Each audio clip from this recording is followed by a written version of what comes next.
Welcome, everyone, to this episode of the Superhero Ethics Podcast. My name is Matthew Westfox. I'm one of your hosts. Joining me on the line is our other host, Paul. You want to say hello? What is up? I mean, as opposed to, down, you know? Let's not get that philosophical. Okay. Anyway, today we're going to be talking about villains.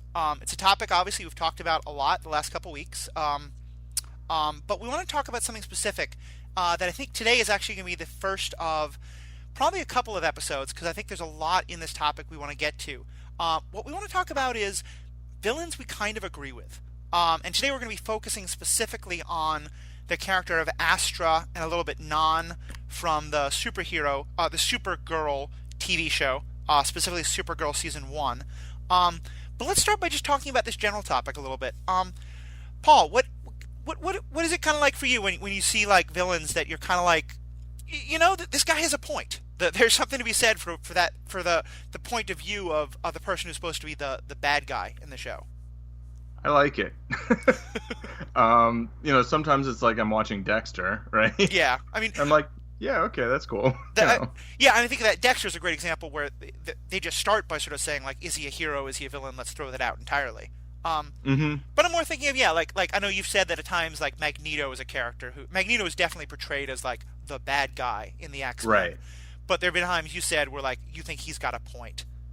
Yeah, well, I mean, overall, he has a great point, which is that when a group of humans, but in this case, all non-mutant humans, I guess, decide, they come up against a group of people that they don't understand or they're afraid of or whatever, they have a tendency to do very bad things. And, he grew up during the Holocaust, right? Right. I mean, and that obviously informed his worldview.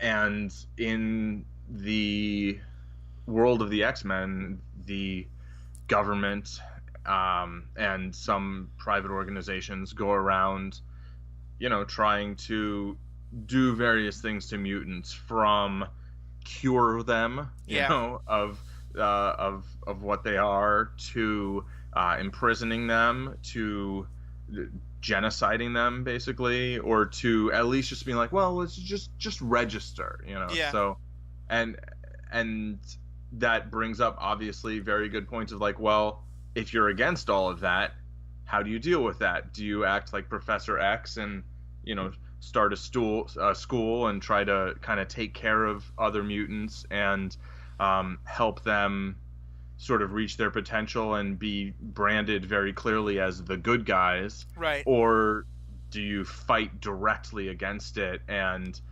sometimes even sort of preemptively try to, if we kill all the non-mutant humans, then they won't. It's like, well, that's a lot of people, Yeah, I mean, I think what I see, and first of all, I would say that it feels like one reason why I think I enjoy a lot of the more recent X-Men movies, with the noted exception of Apocalypse, although Right. I thought even Apocalypse, they did this fairly well, is unlike, I think, one of the first couple of movies, and certainly unlike the earlier TV shows and things like that, they're doing a lot more to sort of really show Magneto's point of view, and to show that he has a legitimate point of view and that it's not so clearly black and white of good guys versus bad guys.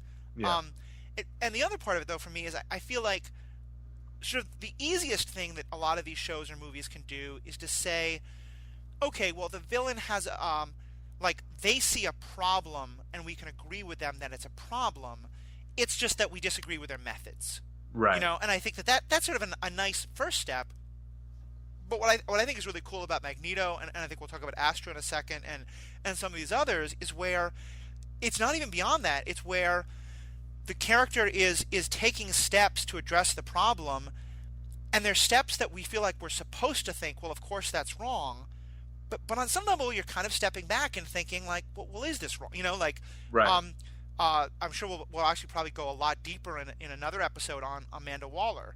But for me, she's another great example because, and again, if you look just at the Suicide Squad movie, spoiler alert, by the way, spoilers probably for Suicide Squad, definitely Supergirl, X-Men. Oh, yeah. Spoiler, we should have told you, Dexter kills people. What? I never said that. I just I know. said he does stuff that, You were right. You were better than I. But in the Suicide Squad movie, we see Amanda Waller doing these terrible things to bring together a team, and we might be like, that's really not okay. But the team saves the world. Like, Right. and so on some level, you're like, well, I don't know if I can really say Amanda Waller was bad or wrong. Yeah, well, I mean, they saved the world from, a threat that she created while putting together the team. Also Kinda. a problem. Also a So, problem. but yeah, I mean, she does a lot of things that are like, well, no, that's just not okay. Right. And then she does some other things that are like, well, maybe that's okay.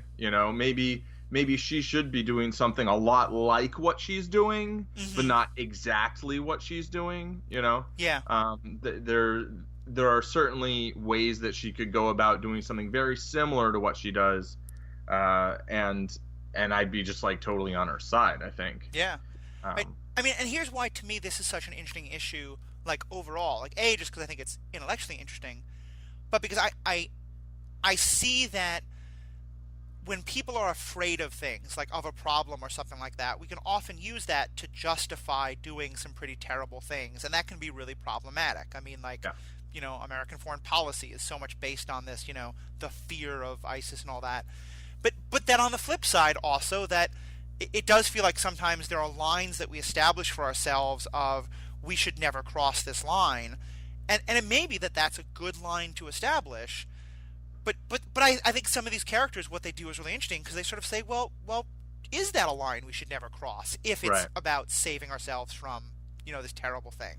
Right, or saving someone else, or saving 1 million people, or 7 billion. Right, exactly. Right. It's where it becomes, okay, would you kill 1,000 people to save 1 million people? Right. Well, would you kill 1 million people to save 1,000 people if they're like the 1,000 people that you know and like, and it's like a random million people? Right. I think a lot of people probably would do that, or at least they'd be like, well, maybe, Oh yeah. I don't know them. In Arrow, spoilers for Arrow. One of the things, and it annoys me that they use this plot point so often, but I think a plot point that they bring up, and I may disagree with the characters, but I understand that this is how people would think, is the like, well, a person I love is in danger, and so like the bad guy is making me do something terrible because I have to do it to save the person I love. Well, that's okay. Like Lance is totally forgiven for working with Damien Dark because he did it to protect Laurel. And, Right. And, that this happens so many times. Yeah. So like with that kind of a framework, let's look specifically at Supergirl and or specifically at the character of Astra. And Paul, for anyone who hasn't seen the show or hasn't seen it in a while, do you want to give us just like a quick summary of who Astra is and sort of why what it is that she's planning to do and why we might see some sympathy with it? Yeah, so I mean, I watched the show when it was on for the most part, so apologies if I get anything a little bit wrong, but I think, she's Supergirl's aunt, her Kryptonian aunt, not, from Earth, and she's the twin sister of her mom also. Yep. Right? So there's twins, one of them has Kara, or and then the other one's Astra, and Kara's mom she has some, I think, governmental capacity. She's sort of like a prosecuting attorney / judge.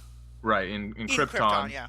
Which is a planet that is being destroyed by its people. Right. And whose government is just ignoring the fact that the people of Krypton are destroying their planet, and they're not going to have a place to live. And important, I think, to say is that it is set up in a way that the allegory to the modern situation with climate change is very clear. Yes. This is they are overusing the resources of the planet, and that is going to lead to the destruction of the planet. Right, and that's I think that's been Krypton's backstory for some time. Uh-huh. I think if you go back far enough, it was just like, planet blew up, Clark came to Earth, and that's like, oh yeah, and his niece too, or his aunt, or yeah. I don't even know what they're, but however they're related. And they're cousins, yeah. of course. But anyway, so it's like they went from having this just like, well, the planet blew up, what are you going to do, to like, well, why did it blow up? And then they got into that, and there've been a number of stories that dealt with that, but you know, the idea being that in this particular story, Astra was some kind of military officer. I forget exactly what.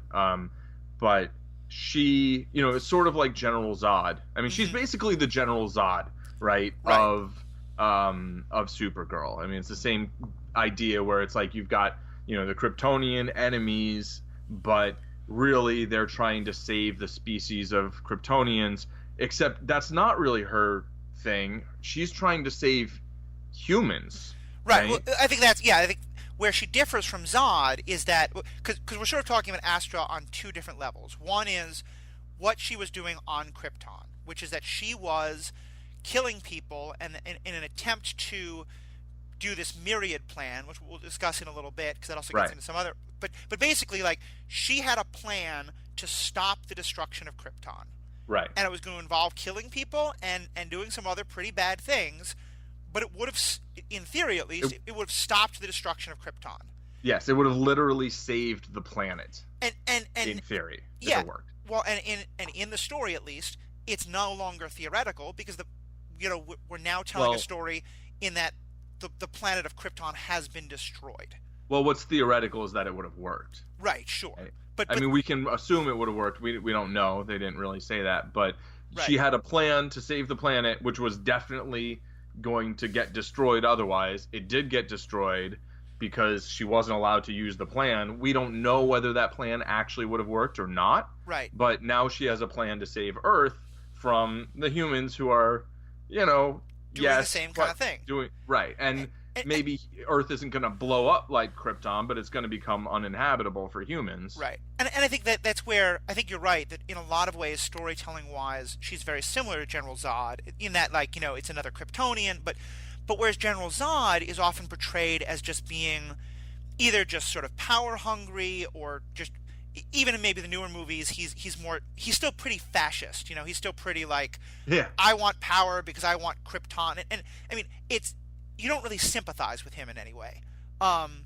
Whereas in Man of Steel, I do sympathize a little with Zod. Okay. Like, whatever he did, I don't remember exactly what was going on Krypton. I think he was just like totally wrong there. Right. But I mean, he's coming to Earth to try to save his people. Right. You know, and yeah, he wants to kill all the other people first, which seems crazy. And I don't really understand the plot of why they need to do all the terraforming or whatever. I don't really remember. It wasn't a great movie. Yeah. Well, maybe. But go ahead. You know, he wants there to be Kryptonians. Right. You know, and I think that is something you can relate to on some level. I mean, maybe a better way to say it is, I feel like there is an element to which I can sympathize with General Zod, but I don't necessarily. I'm not thinking like, yes, your goal is one that I support. Right, your goal and your method, maybe even I'll consider. Right. Whereas Astra, I'm like, even before we talk about her method, I'm 100% in favor of Astra's goal. You know, like saving Krypton. Yeah, let's do that. Yeah. Like in real life, let's do that, right? Right. Like, well, exactly, and I think that's the kind of interesting thing that to me, that's why there's so much about the show I will admit I did not like. There were moments where it made the writing of Arrow I thought look pretty good, which is a difficult thing to achieve, even though but I enjoyed it, and I enjoyed a lot of Arrow. Yeah. But to me, what it left me really thinking about, like, because what she's kind of saying is, with our world literally in danger, why are you drawing these like ethical lines in the sand? Right. To that like you're going to sort of like hold on to your ethical principles while literally the world dies around you.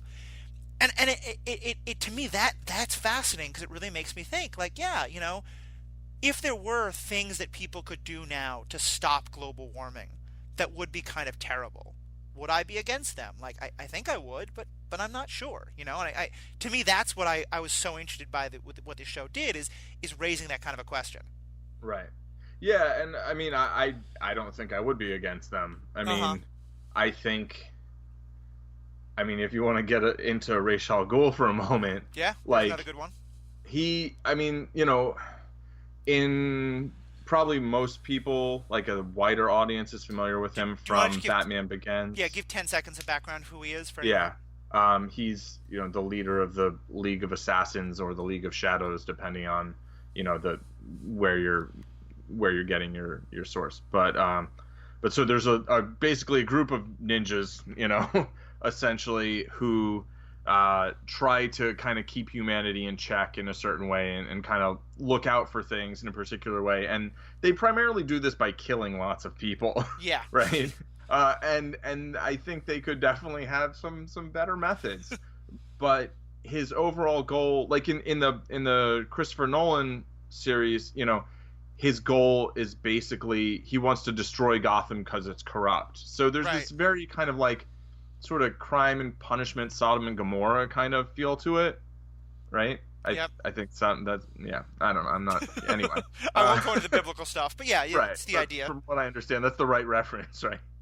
But so that's not really the Ra's al Ghul that I like and find relatable. There's kind of another version who's more like, well, humans are destroying the planet. They're making it uninhabitable for each other. It can't sustain this many people. And so I'm just going to kill like 80% of them and then like, rule the world and, make things like habitable. And well, I don't really agree with that exactly. I do think there comes a point when it's just like, I mean, I do think governments should institute carbon taxes. I think they should institute beef taxes. I think there's a point at which, like, Germany's, I think, outlawing the internal combustion engine by 2030. At some point, they're gonna halt manufacturing, and they're going to not allow them to be on the streets after a certain point. Now, it's not like next year, right?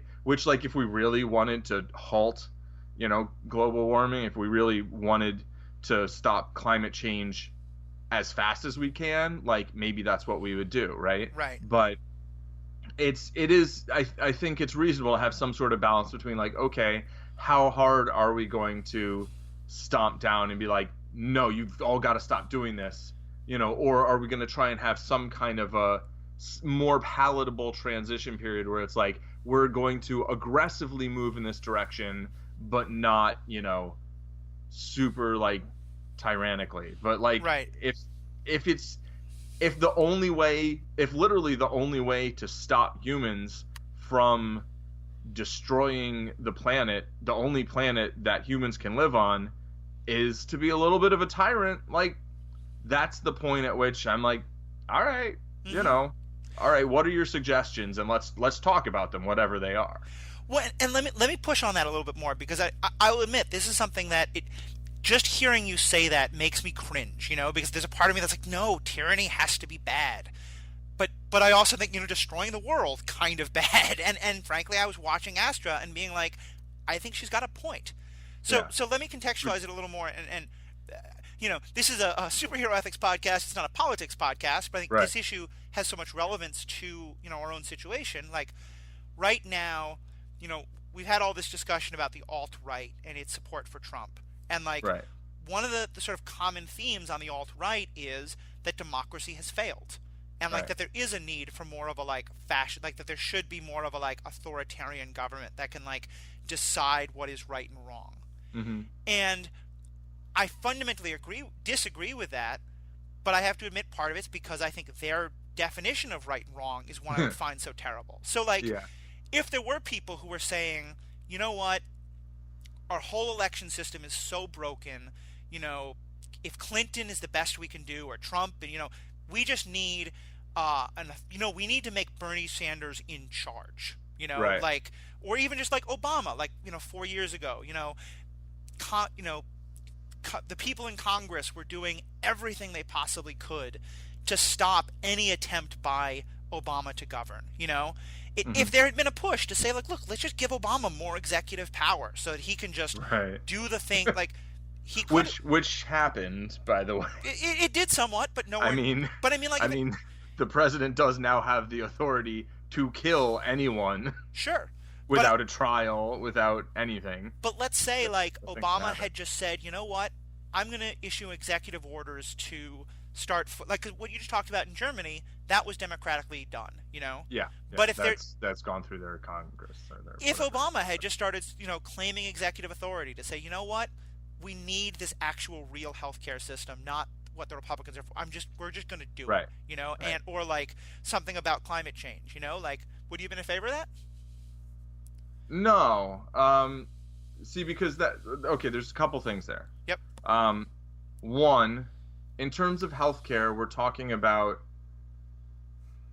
What I just helping people, like individual people, and I, like I'm talking, yeah. I don't want to get What? lost in the specific example as much as just the general idea of if there was a liberal alt-right authoritarian movement, if there was An a alt left yeah, authoritarian. I mean, if there there was a, is, but well, right, but if there was a push to say, look, let's just make Obama dictator in chief for the next 20 years, right, right. get rid of Congress, let Obama decide, let Bernie Sanders decide. Yeah, no, I mean, if it were let Neil deGrasse Tyson decide, Hmm. you could probably talk me into it. And here's the thing, though, is that okay, so you can't take an elected leader and then say let's make this elected leader in charge of everything because like well they were elected and then now we're going to change the whole system, the context, the whole system from the context under which they were elected. Like that person is therefore arbitrary. Right. The question is why are you trying to institute some kind of extremely authoritarian sort of government? In what manners can they be authoritarian? Why are you doing it? And then once you know why you're doing it, then you know who to choose. But Right. just choosing a person because well we need someone to do that, no, not okay. I mean, honestly, yeah, I do believe that the world needs to be governed by scientists. Right. I think it's absurd that it's governed by lawyers, basically lawyers and business people. Like, th- those are people whose profession is basically jockeying for personal professional advantage, or sometimes defending the rights of people who can't defend their own rights. But like that's a really small minority of the whole group of lawyers and business people, and I think it's like politics are so political that I do think there are people who think like, well, we need things to be this way or that way, and they worry about survival in terms of getting invaded. Like I've heard people say like, oh well, if we didn't have a military, then the United States would be gone within a week. Right. Like, well, you have a country of 300 million people that's geographically enormous with 300 million guns in it. Like, really, another country's going to invade it and conquer it in a week? Like, I think you give your alt-right friends too little credit, like. No, and I think that's a good point, and I think I want to push. I want to definitely keep going on the authoritarian question because I'm not quite where you are, but I definitely see what you're saying. But I think I will certainly agree that I think one of the areas when I was thinking about this show, I was thinking like, what are the things where I'd be okay with some authoritarianism, and even just saying it, I'm like, no, I can't be. But I think one of them might be like in terms of the like distribution of information and of misinformation, and just like Right. I know one of the things that has so frustrated me throughout this election process is just that lack of like anyone who can say, this is objective truth, this person, these statements are wrong, like statements about homosexuality being harmful are just scientifically wrong. Right. But where I go is, and pulling it back a bit to the topic, which I'm taking us far away from. That's not blaming you. But is like, like you said, Astra is the great scientist in that story. Right. But we don't know if what she would do would work or not. Like part of my fear sometimes is that I feel like there's a way we can almost sort of fetishize science and forget that it is still being created by humans who are just as fallible, who have all of those fallibilities and. But like it's almost like and that's why we need artificial intelligence. Yeah, I was gonna say, and this is let's get into Brainiac, because yeah, okay, isn't that often a storyline actually of Brainiac, that his idea of like, that there can be just pure intelligence, or am I mixing up two of the stories here? What I mean, Brainiac, spoiler alert for all Brainiac stuff everywhere, I guess. Like, Brainiac wants to go around and acquire all of the information Right. and then delete the original sources. Okay, he's not the who is the person in the Justice League stories where it's sort of like a supercomputer that Oh, is I know who you're talking about.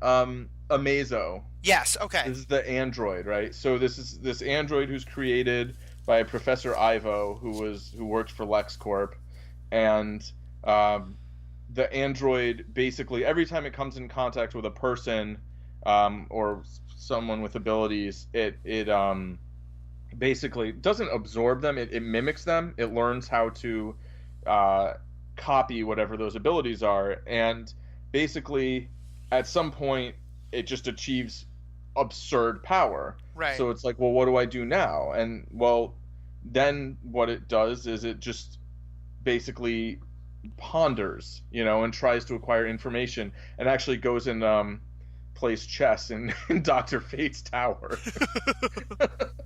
So I think the answer to everything is chess, but it improves mental acuity. Right. But yeah, but no, it gets, I guess, because to me that's where, I always love the idea of, if someone, I mean, this goes back as far as Plato, like that if you have the person who is perfectly trained to know the right facts and to come to the right decisions, just give all of them the power, and that's going to be better than, human variables and prejudices and fears. Right. I just, and I think even Supergirl kind of raises this question of like, because we don't necessarily like, if Astra's plan is 100% foolproof, sure. What if it's not though? What if it's like the best science tells us that, I think this is going to stop global warming, Krypton's destruction, but I'm not sure. Like yeah. Well, yeah. So then it's a gamble, and you have to try and assess the probability that it's going to work. I mean, if the alternative is, so we have basically three options, kind of, right? Uh-huh.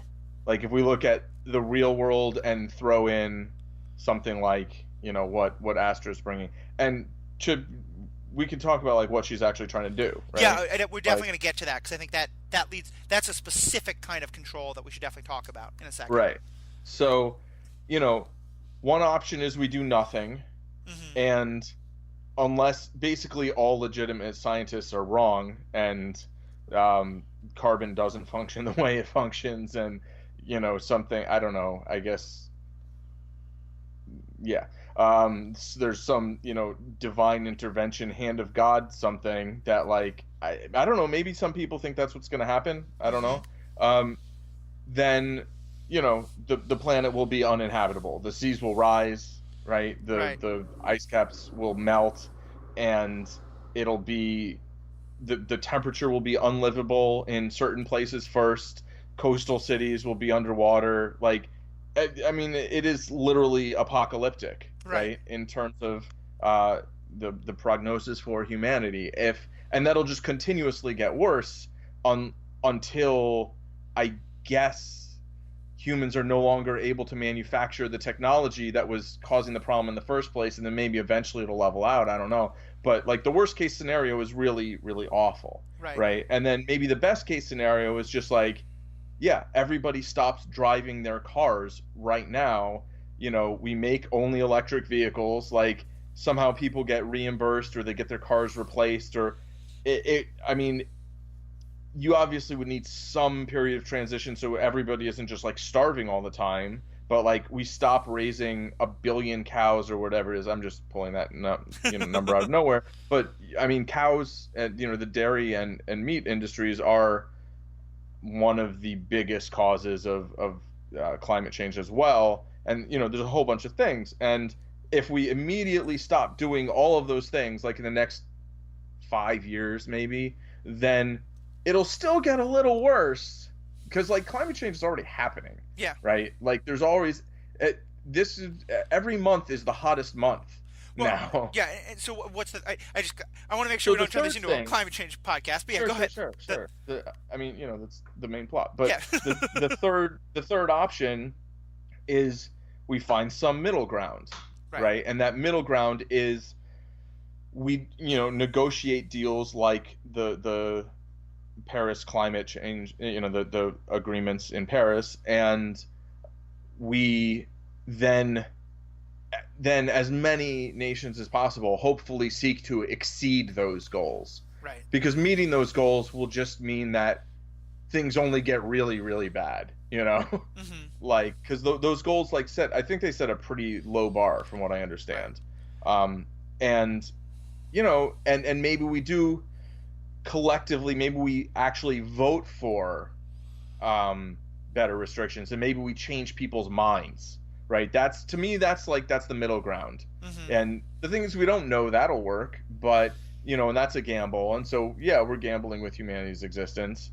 And so that's what we're doing, right? That's what's going to happen. There isn't like another thing that's going to happen unless some really catastrophic stuff happens, and then people probably will turn towards authoritarianism. But, like, I mean, you can look at the German government banning internal combustion engines and think that's a really authoritarian thing to do, but, like, making murder illegal is also authoritarian, like, in a similar way. It's like, well, I guess, and here's I think I can draw a separation though between is authoritarian, like, if we're defining authoritarian as like a government imposing authority on other people, then sure. Right, that's what a government does. Right, but to me, what authoritarianism means is more the, like, that government that does that wasn't in. I mean, what I'm going to say is that it wasn't democratically elected or isn't representative of the people. Right. But I recognize that I mean, here's where the argument breaks down, is that statement sort of presumes that democracy is, is the wonderful, great thing, which I do kind of think I believe, but I guess this is, to me, the interesting question, is because, to me, part of what Astra does, the response is, I think, kind of what, in that third option, you were kind of saying, like, because it's important to say we want to fix global warming, we want to fix the destruction of the planet without violating our core issues, without our core, values. But what Astra's coming along and doing is saying, well, really, why are those your core values? Like you said, like, is the difference between the German people approving this authoritarian measure really that different from a German strongman doing it? I think it is, but I think that the line between them is a lot blurrier than we might like to hope. I think it's different in a matter of degree, not in a matter of principle. Right. In a way, I mean, democracy is the tyranny of the masses, right? I mean, it's the majority imposing its will on the minority, and not necessarily the majority in terms of any kind of identity issues, in terms of strictly political will. Right. Right. And but in theory, in constitutional government, you have checks on that, but we can talk about how problematic that is. And I mean, in some ways, I feel like I don't want to give the writers of Supergirl too much credit, because, like I said, I think it's a pretty bad show. But in some ways, I feel like part of what Astra is doing is calling back to a question that's been there for the entire Superman, Supergirl storyline, like way back to the 30s. Because there's always an element like, it's so interesting to me that Superman stands up for, peace, justice, and the American way. Truth, justice, and the American way. Thank you. Actually, peace. Important difference. Yeah. Well, yeah, because I know that, like, even in the Batman vs Superman movie, they kind of imply this being a possibility, and it is brought up in some other ways. And I just said something positive about a Zack Snyder movie, throwing me off this podcast. But you're off the podcast. Okay, how authoritarian of you. Nope, democracy. I outvote that. What? That's 1-1. That's a push. There we go. Where's the vice president? So I stay.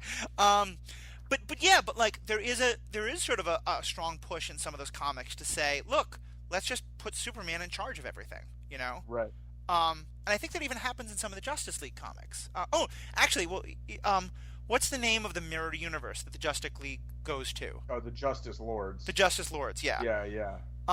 That's a world where Superman, Batman, Hawk Girl, Wonder Woman, Green Lantern, and I think the Flash is dead, but yeah, it's the Flash is dead, and that's what inspired all of them. Yeah, and Martian Manhunter, and they're just like, no, curfew, right. like, well, the president's, can we do this or that? And he's like, well, we just don't think we can do that yet, but we'll get Right. back to you, sir. Yeah, they're using their Oh yeah, they're like, can we have elections? No, we don't think that's a good idea yet. Because, and they're using this their is, godlike power to impose, right and goodness on the world, at least as right. they understand it.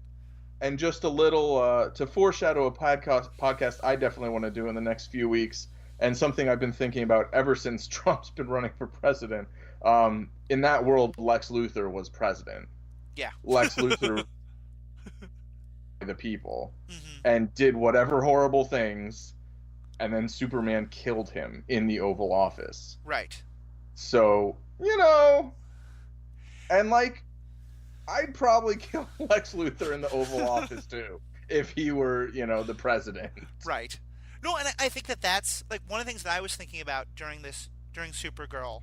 And let me say to any NSA operatives who are listening on this podcast, which part of me thinks like, That would be great. yeah, I mean, like, I think That's when you know you've made it, is when the NSA is listening to your podcast. I want to believe because of Snowden that they're listening to everyone, but there's kind of some ego in assuming they are listening. But yes, no, if any of you are listening, everything I'm about to say is 100% hypothetical and about a time that happened in the past.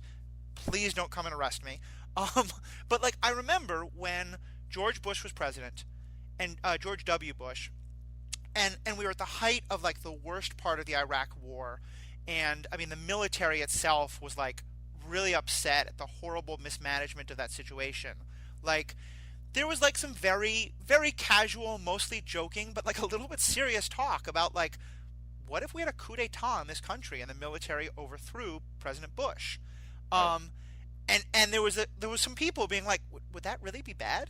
Like, Right.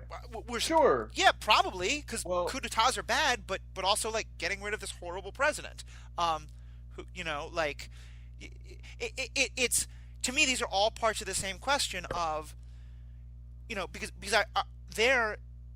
I am 100% in favor of the goal. I'm 100% against the method. right. But Well, is the goal important enough that it's okay to do a like not great method? yeah, I'm definitely, I in some disagreement with you there. Let's see the jokes first. First, I think it's pronounced W. Yeah, okay, that's legit. That's legit. Second, that was when Dick Cheney was president, right? Also legitimate, yes. But third, to get to the actual substance, there was an article about how a Trump presidency could end in a coup, Yeah. because of all the things that he said that he would make the military do, if that are just a strict violation of international laws and the Geneva Conventions and all these things that a lot of the military people were like, we would not do that. We have sworn not to do that. Like, one of the things, they're supposed to uphold the Constitution, right? That's like part of Right. That's part of their oath.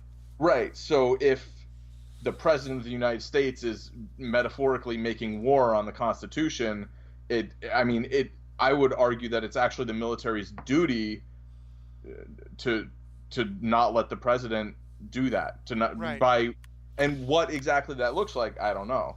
But to take a actual example that has happened, like, look at Turkey, right? Yeah. Turkey recently had a failed coup that I was entirely rooting for it to be successful.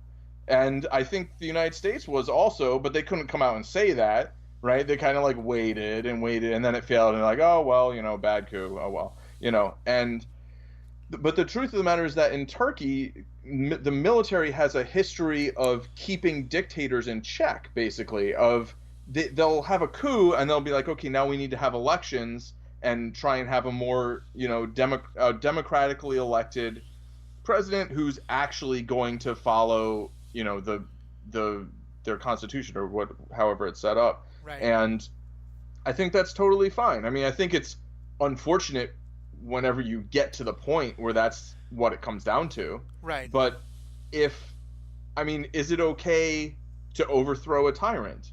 I would say yes. Right. I think it is. And the question is, where's the line, right? Right. At what point does someone become such a tyrant that they need to be overthrown? And then also, what happens next? Well, right? and I think because it's that idea of, if you were to say that the military imposed a leader overthrowing a democratically elected person, just that description, which would be an accurate description of what you're talking about, it's the military person you would think is the tyrant, you know? Right. But yeah, once you look deeper, once you look further, you in a situation like we were talking about, yeah, where is the actual tyranny happening?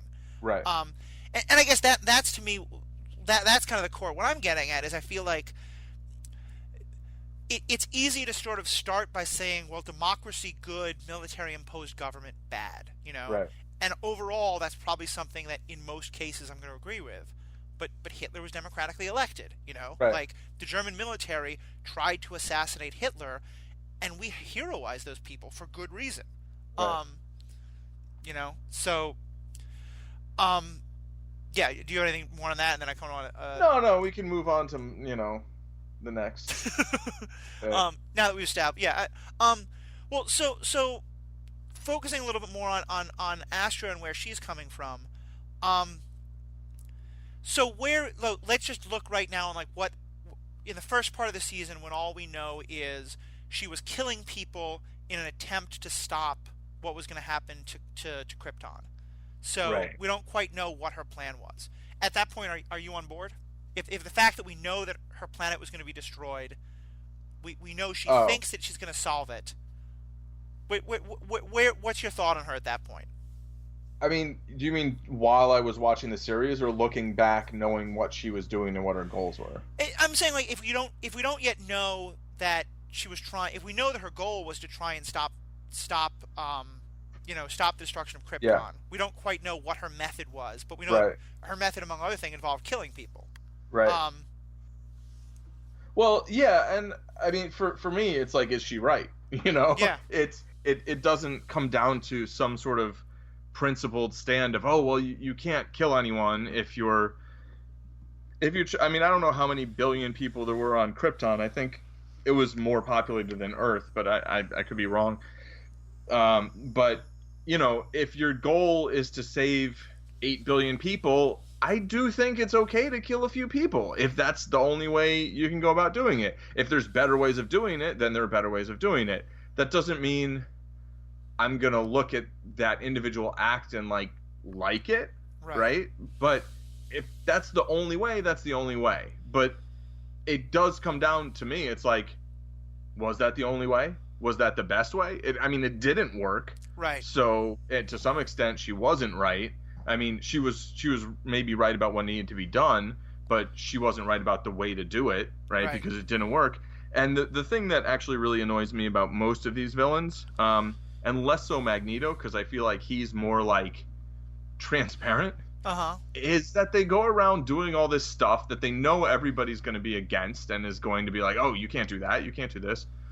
But they don't explain their plan to people. And in general, like, villains explaining their plans to people is generally horrible, right? It's like, oh, here comes another monologue. You know? But, like, in that case, it's like, maybe they should...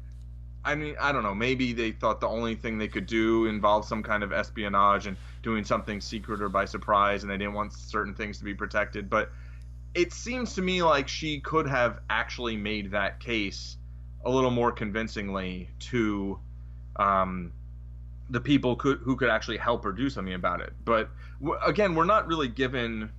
We're given like little bits, right? Right. So we don't. I don't think we ever have enough information to really make a reasonable judgment about, you know, whether that was a good or a bad thing to do. Yeah. No, I think that definitely makes sense. And so now let's kind of look at it with all the information. By the time we get to the end of Supergirl season 1, we see what their plan was, and at this point, again, major spoilers here. Astra is dead, so it's being implemented by her husband. Is it Nam or Non? I think it's Non, right? It's definitely Non, okay. Which is an Indian bread, but yes. I don't think they spell it that way. I think they spell it N-O-N. Yeah, it's not N-A-A-N. And I think in some ways he actually, to me, feels even more like a General Zod character. And in some ways, I think there's the show sort of implies that he's implementing the Myriad program a little bit more heavy-handedly than she would.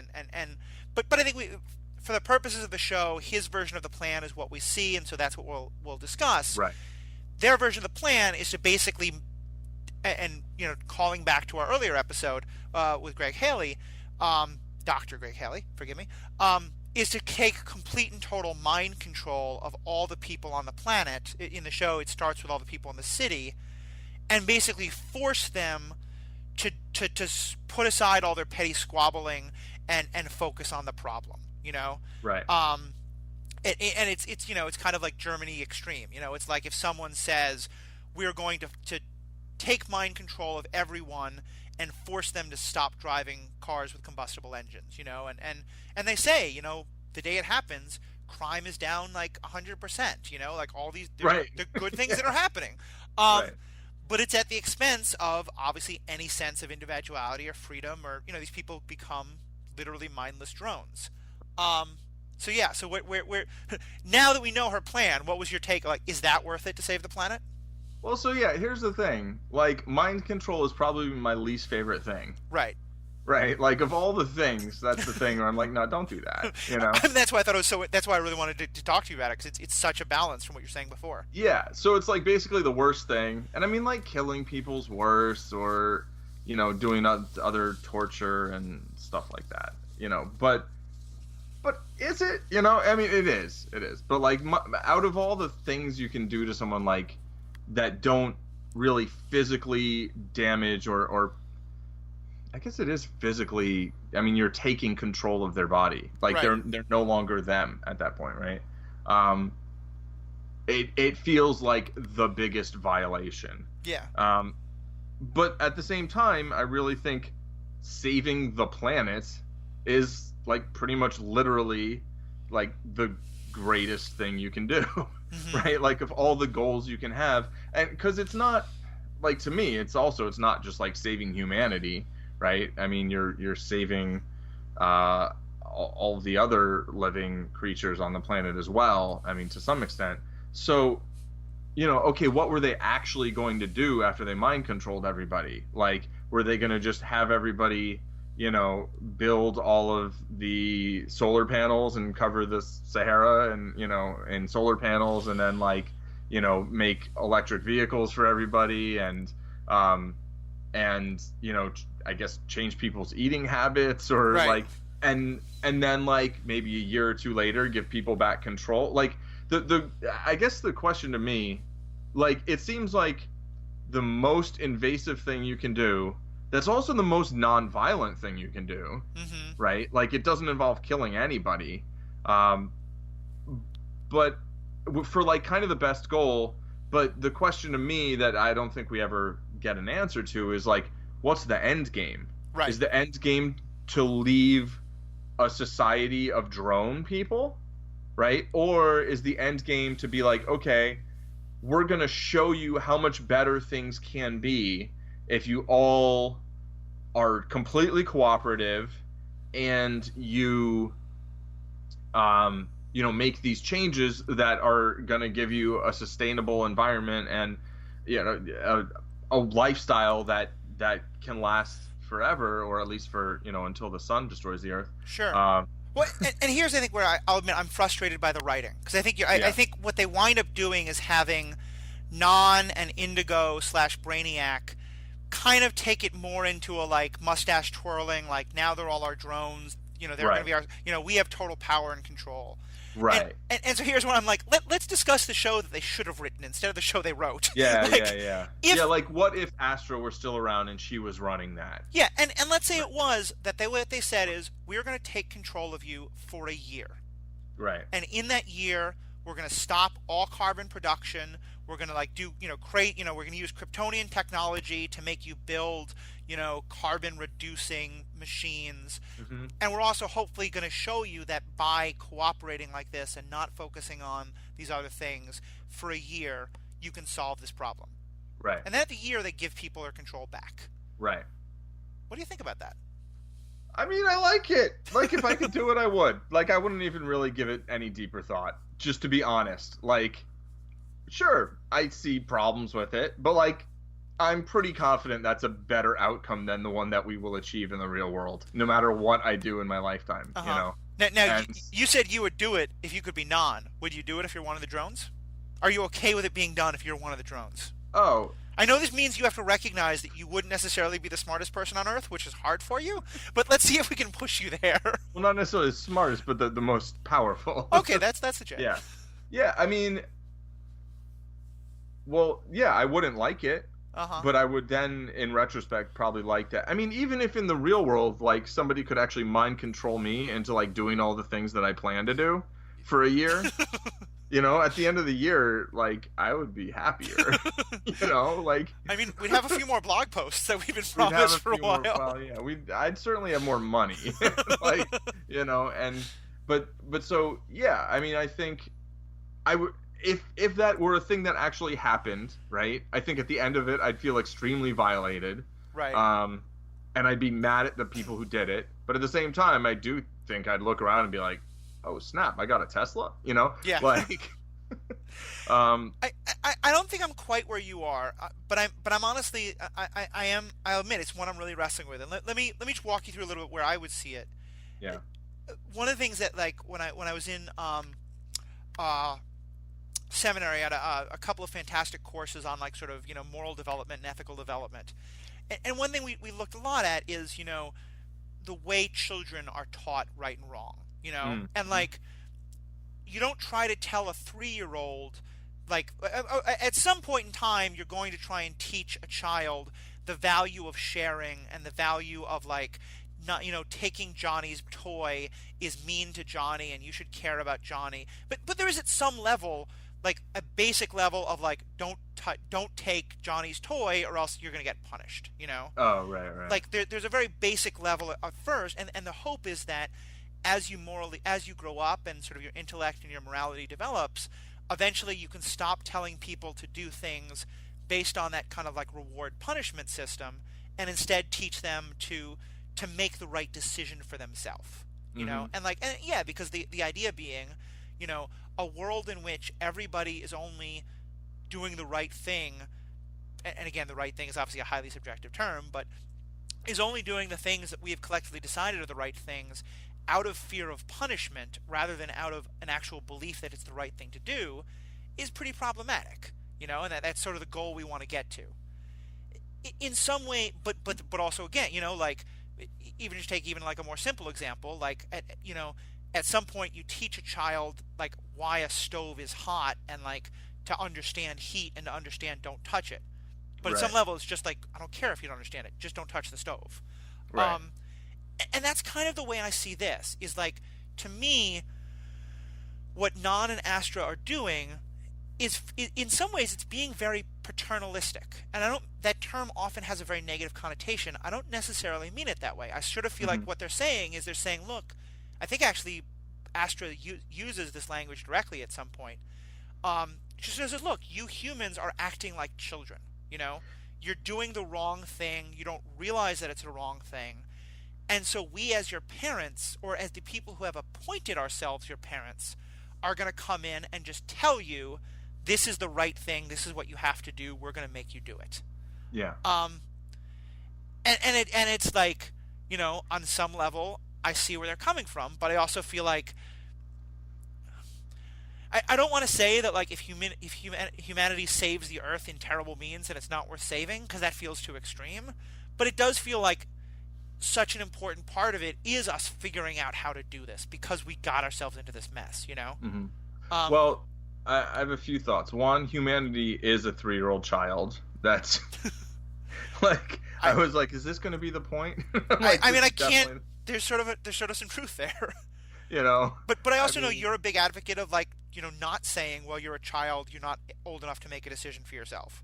Absolutely. I mean, I don't even like saying that to children. Yeah. So, and you've taught children. I mean, you've been a Taekwondo instructor for kids. Yeah, I have taught children, and I really don't like the idea, punishing children and having that be the reason they don't do the things. I didn't even find that to be a particularly effective method. I mean, I guess it works with some people, but I felt like finding ways to get kids to want to do the things I wanted them to do was much more effective than trying to get them to be afraid of not doing the things that I Right. wanted them to do, and yeah, I think real teaching is teaching not just what but why, and of course, yeah, with I mean, I've never taught 2-year-olds. I've taught as young as 3-year-olds, and that's really hard, Yeah. and I don't know, like, being what it is like being a parent and having a, a kid constantly, like, everything, right? Like, Yeah. there's just but yeah, and so I don't like the idea of being like, well, you're all children, and I mean, if we just for a moment like back to the election, the number of articles that use there are two phrases. One is breathlessly, as so and so breathlessly reported. It's like, you know what, like, come on. And the second one is like a petulant child, Hmm. you know, and yeah, there's plenty of people that I would maybe say it's so tempting to be like, oh, so and so, is responding to this like a petulant child, or they sound like a petulant child, and you might think a candidate's like that, or you might think certain supporters are like that, or people who don't want to vote for your candidate, but it's like that's not it's not really constructive, but in terms of treating humanity at large like children, it's to me, it's like, I don't know. I feel like that difference between children and adults, in some senses, is not quite as big as, like, we would like to believe it is as Uh-huh. adults, And the thing is that the just the biggest problem is that if there is any sort of a tyranny or authoritarian government that comes to power, it's never the scientists running it, Yeah. and I know, like, just like worshiping science or whatever can have its own, because it's not like scientists are always right, but the goal of science is basically to be right more often, is to Right. have a better understanding of what's actually going on in the physical world, and I feel like the goal of politics is generally to convince people to think that that the things it's like to convince people that the physical world, or that what's going on in the world, is whatever would be most politically expedient for them to believe Right. a lot of the time. And fine, not all the time, but, like, to me, that's actually kind of what politics is. Like, politics is the act of trying to talk people into things, Hmm. and so I don't necessarily see a way that, like, the quote unquote right people get in charge. Like, I mean, I do think that humanity tends towards the authoritarian. I mean, I think people often do want that sort of paternalistic or maternalistic, Yeah. that like I, somebody's watching out, and it's reassuring. I mean, for me as for me as a religious person, I know that has often, I am deeply enmeshed in religion, but also deeply critical of religion, and I see that that's one of the most dangerous things about religion is when it serve that role, to say, like, it's okay, someone's in charge, you don't have to worry. And I think not necessarily Supergirl, but I know certainly some of the Superman stories and some of the other stories have definitely played up that option, And I think yeah, actually even in Supergirl somewhat, there's been an idea of, like, don't worry everybody, Supergirl's in charge. Like, she's going to right, take care of things. yeah. And there is an almost kind of messianic religious idea behind that of, like, it's a sacrifice. Superman messianic. I know, crazy. um, um, I mean, and that's definitely been something that's been established in a lot of really interesting ways. There's been some great scholarship actually In some about. less interesting Well, ways. yeah, um, but yeah, but so that's so, and again, maybe I should give the writers of Supergirl a lot more credit, or maybe they stumbled onto this accidentally. Um, but actually, I think maybe you could sort of see the danger of that in what happens with Non and Brainiac, because it's like, okay, well, Yeah, because in theory they are supposed to be the scientists. right. They don't have, they seem to start out as being very, like, dispassionate. We think this is right for the Earth. We see this terrible thing happening. We saw it happen to our own planet. We scientifically know that this will work. Let's do this. But what happens by the end is, Non and Brainiac do kind of enjoy the power that they get, and it starts to kind Right. of go to their heads. And I guess, and maybe that's my pushback, is like, I don't know if I could ever trust, even Neil deGrasse Tyson, awesome, amazing. If there's one human being on Earth I would trust more than anyone, it's probably him. Yeah, he's Um, like my favorite person I don't know. yeah, You know. I definitely think so. But even there, like, I would have to worry a little bit, like, when he's deciding what are the kinds of food that we need to limit because the production of these foods is Right. deeply, is there that one thing that just is his absolute favorite that he's going to be a little like, Yeah. we can maybe let this particular thing go, Right. Right. like, whatever it is, like, it's so hard, like, because yeah, Well, I so I think if you have a tyranny by scientists, I don't think you have a tyranny by scientists. You know, like to me, like he would be the front man. right, well, You know. but even there, I mean, like, a tyranny by scientists was kind like, I'm not going to say led to Hitler because I think that's too extreme, but I think, like, 19th century science was Right. absolutely convinced in, like, the racial superiority of white people, like, this isn't crack science. This was like, it was as accepted as, not, I would say, as accepted as global warming is today, but in that vicinity, I mean, it was basic scientific knowledge. Um, and that was used to justify a lot of, I don't think I would have wanted those scientists in charge, by any means. No. Yeah. Um, and I, They didn't even know how to split the atom, though. So I mean, come on. well, but I, I I, know we don't know how to split quarks.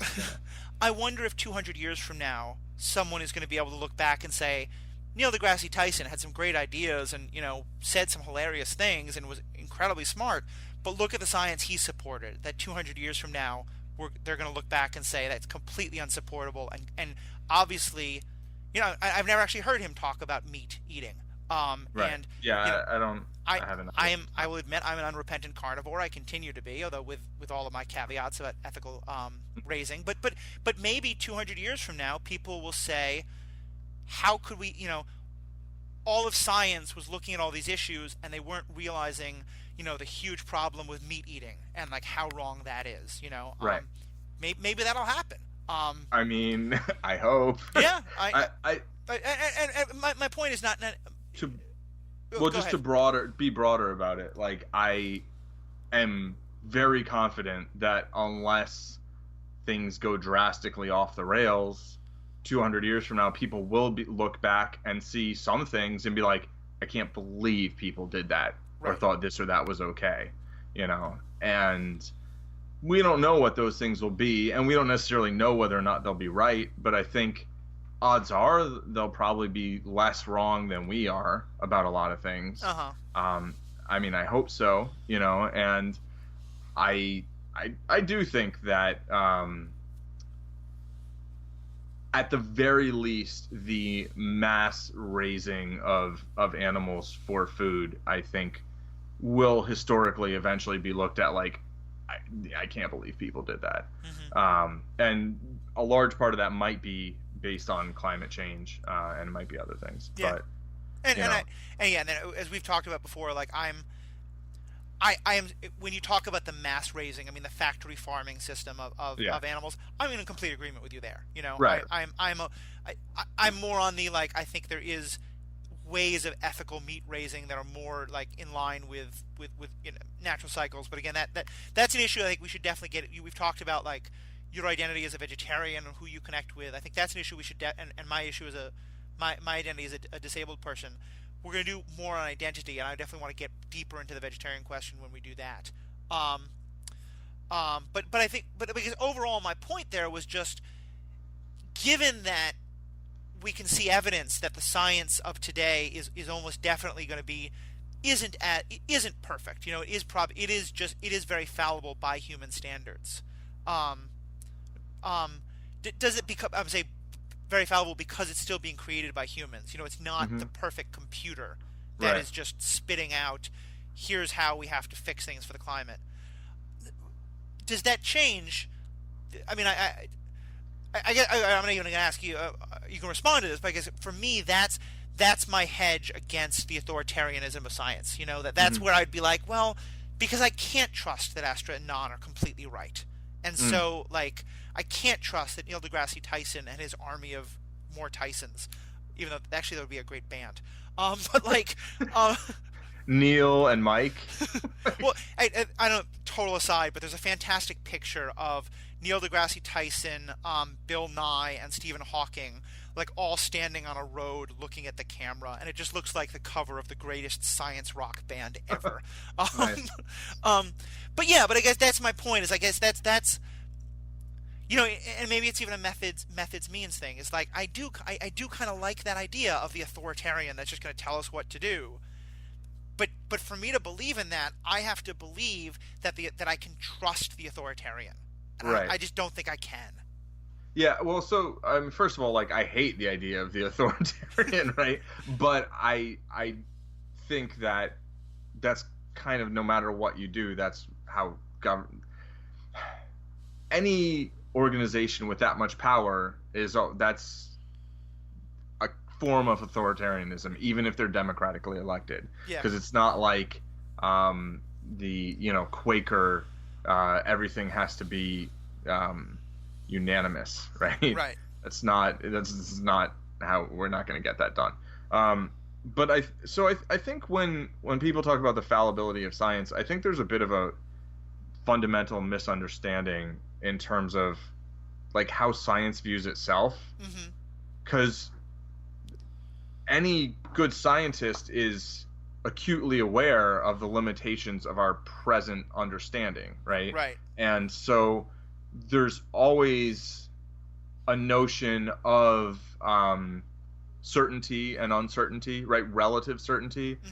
So there are things that we are extremely certain of, which really just means very, very, very uncertain of.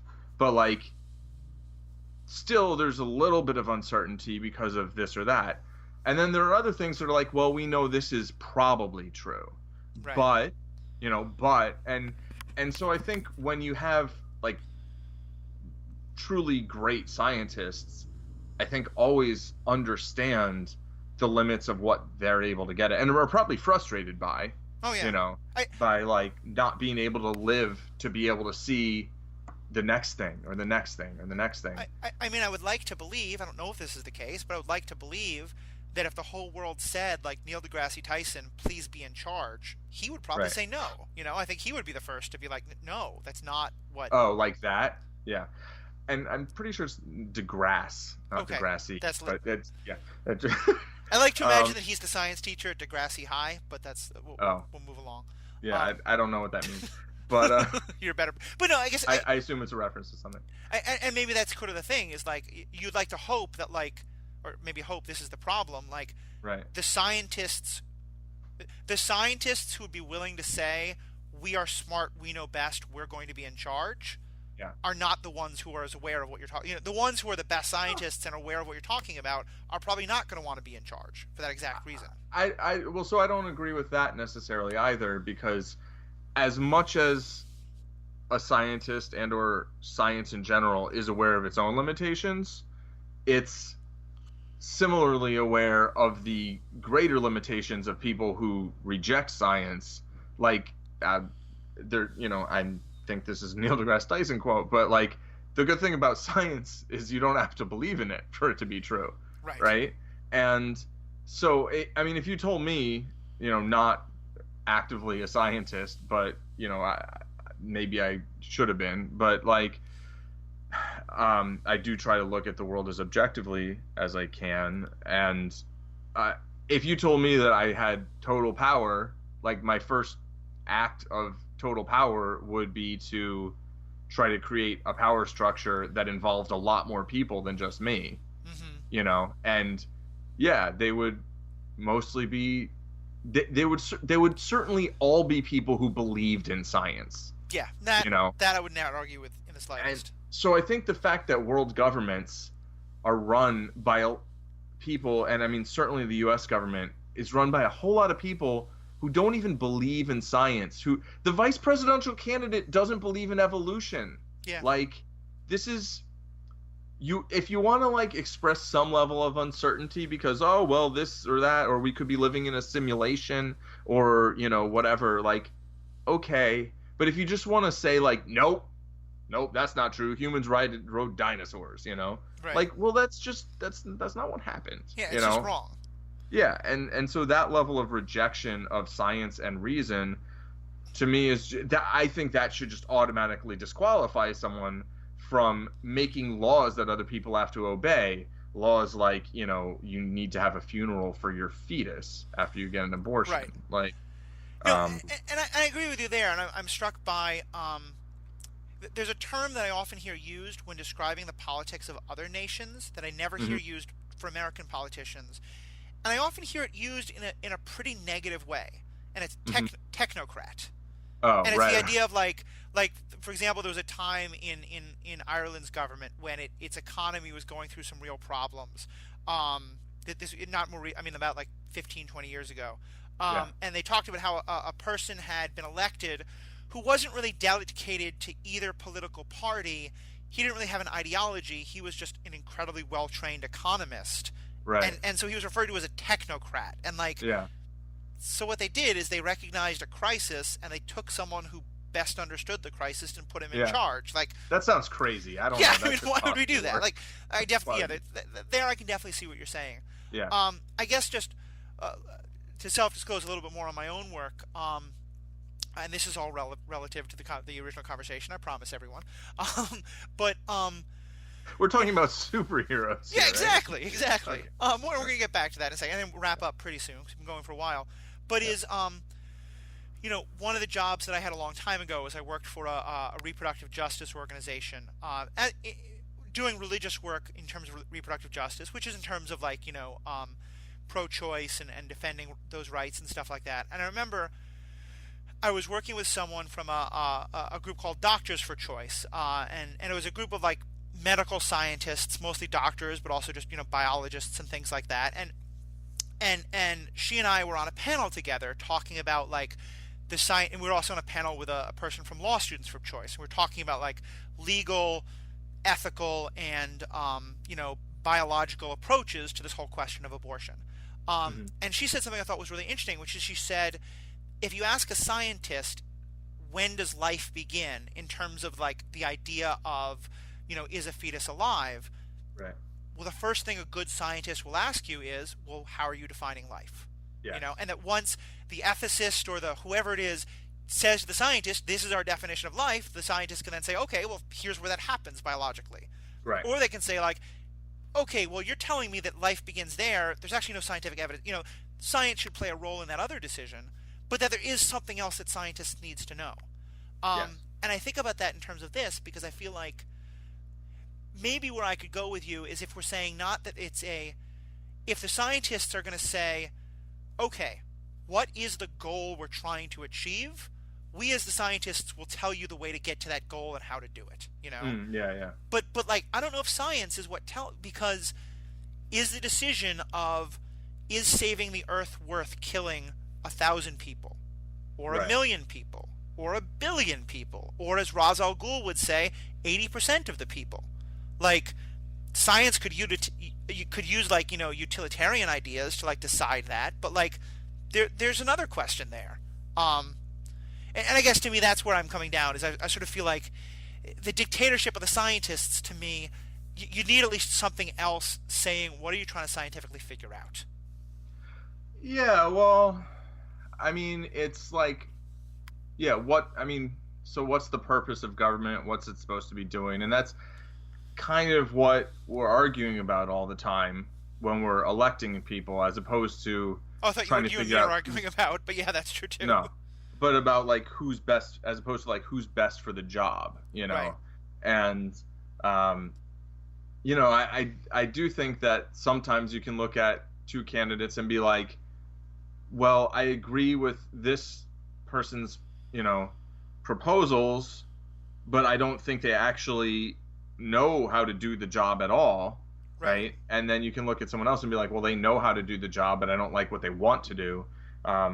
And so it's tricky when people don't even agree on what government is for, right? Right. And so in terms of, I don't feel like there's someone else who's necessarily better suited to deciding what government should be for or what government should be aiming for. Hmm.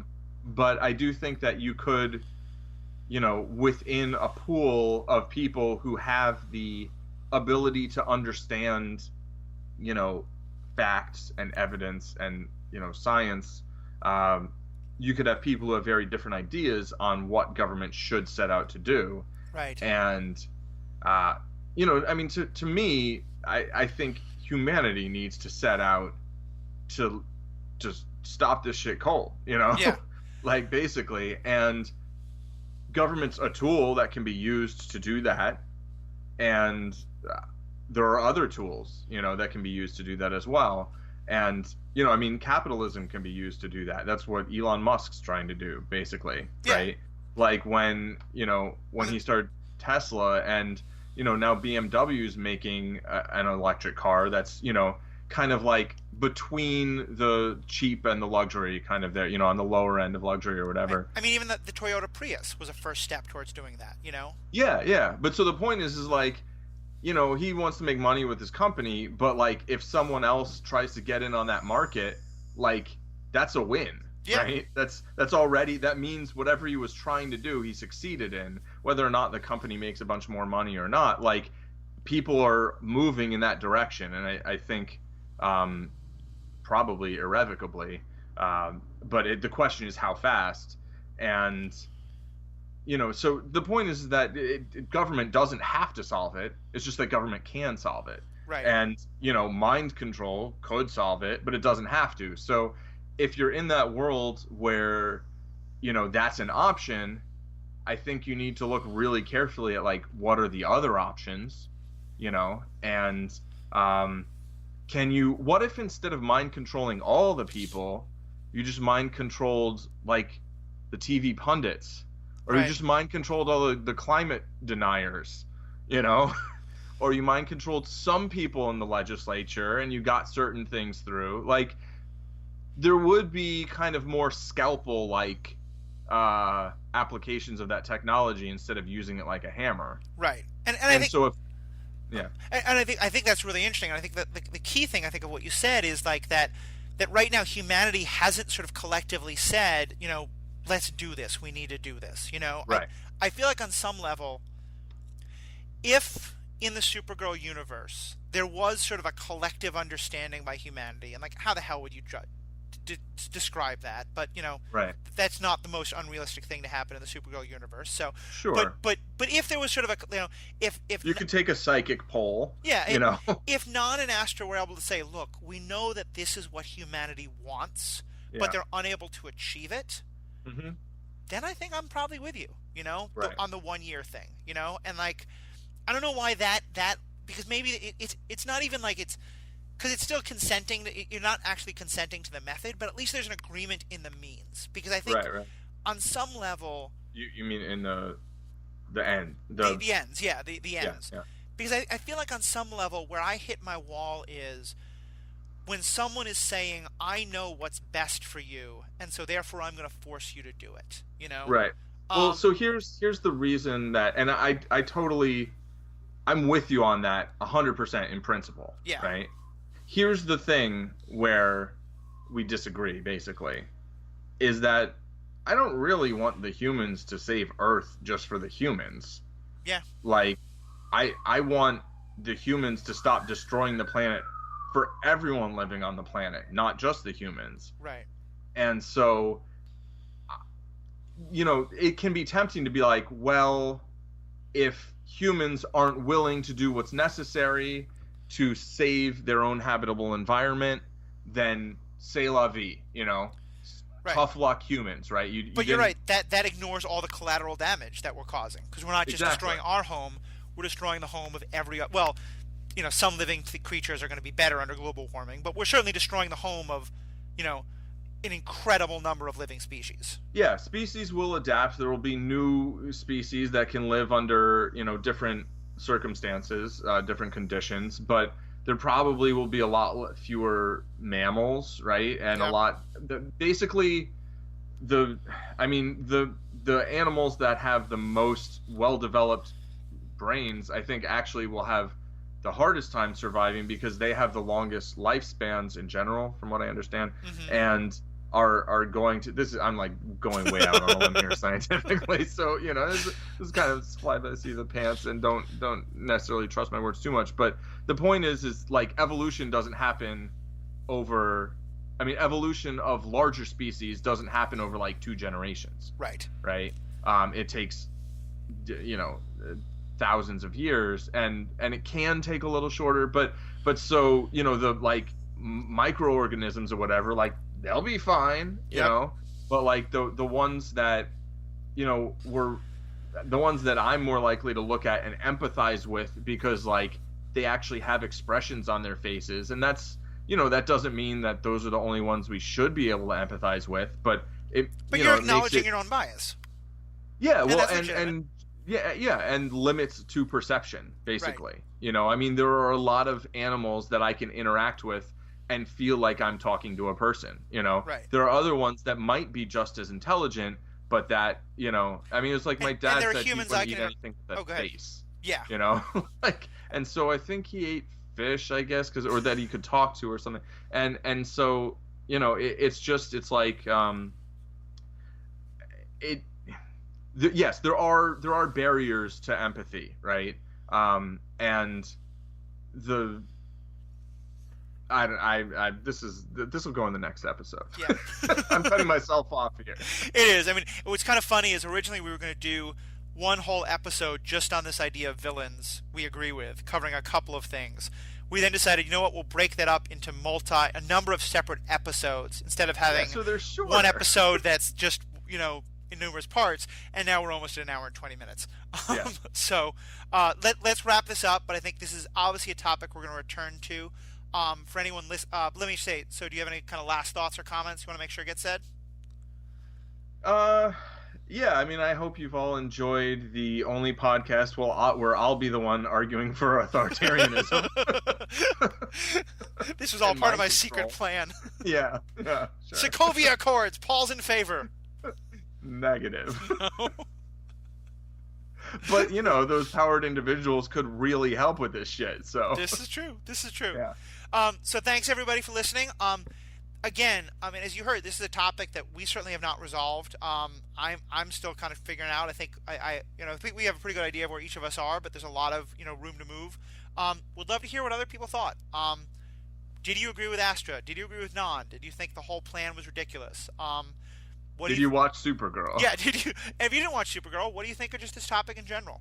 And what are, I think some of the ones we're going to talk about definitely are the Justice Lords, Magneto, Ra's al Ghul, Ra's al Ghul, however you Thank pronounce his you. name. But what are the ones that we haven't thought of? Who are the villains you've agreed with and thought had, or at least somewhat agreed with and thought you want to hear us discuss more? Let us know in the comments on Facebook, on Twitter. Leave a review for us on iTunes. Whatever you want to do, you can send us an email directly through the podcast or to superheroethics@gmail.com. We'd really love to hear from you because I think this would be a great conversation to continue in those formats. So with that, Paul, you want to give us your sign off and tell us where we can follow more of your thoughts? Yeah, this is Zen Madman at Zen Madman. Cool. Zen Madman out. Awesome. Thank you. And this is, again, the Superhero Ethics Podcast. You can find us at superheroethics.com and also find us on Twitter, Facebook, all those things. I'm Matthew on behalf of myself and for Paul. Thanks, everyone, for listening, and tune in again next time.